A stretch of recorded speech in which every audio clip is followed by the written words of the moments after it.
দর্শক, প্রেস ক্লাবের সামনে আমরা দেখছি, প্রেস ক্লাবের একেবারে ফটকের সামনেই কিন্তু সেনাবাহিনীর মহড়া দেখতে পাচ্ছি। ভিতরে কিন্তু বরখাস্তকৃত সশস্ত্র বাহিনীর সদস্যদের সাথে বৈঠক চলছে, সেনাবাহিনীর অফিসারের বৈঠক চলছে। সেই বৈঠক ঘিরে কিন্তু আমরা দেখছি যে এই মুহূর্তে প্রেস ক্লাবের সামনে বাড়ানো হয়েছে বাড়তি সেনা নিরাপত্তা। প্রেস ক্লাবের এই গেট থেকে ধরে একেবারে সড়ক পর্যন্ত কিন্তু জায়গায় জায়গায় রয়েছে সেনা নিরাপত্তা। সেটাই কিন্তু এই মুহূর্তে দেখা যাচ্ছে যে প্রেস ক্লাবের ভেতরে চলছে বৈঠক। যেমনটি জানাচ্ছিলাম যে বরখাস্তকৃত সশস্ত্র বাহিনীর সদস্যরা যারা 5 আগস্টের পর থেকেই বিভিন্ন সময় তারা বিভিন্ন জায়গায় মানববন্ধন এমনকি সভা সমাবেশ করেছিলেন, সেই ধারাবাহিকতায় তারা আজকে প্রেস ক্লাবের সামনে অবস্থান নিয়েছিলেন। সেখান থেকে কিন্তু আমরা দেখছি যে এই মুহূর্তে প্রেস ক্লাবের ভেতরে কিন্তু বৈঠক চলছে সেনাবাহিনীর অফিসারদের সাথে, কিন্তু সেই বৈঠকটি অনুষ্ঠিত হচ্ছে।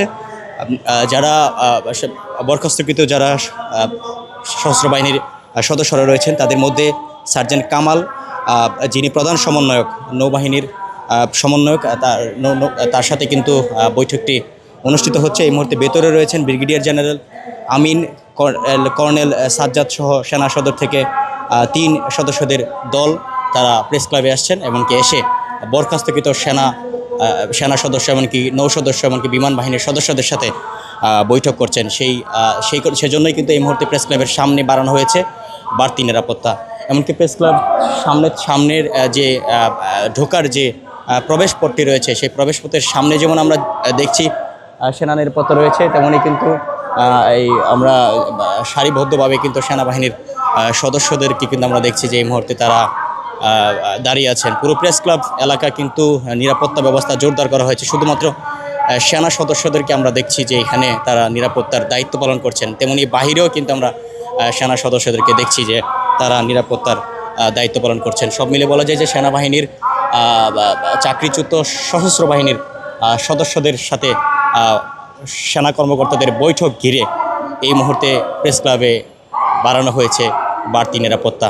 বেশ কয়েকবার আমরা বরখাস্তকৃত বা চাকরিচ্যুত সশস্ত্র বাহিনীর সদস্যদেরকে তাদেরকে আমরা রাস্তায় নামতে দেখেছি।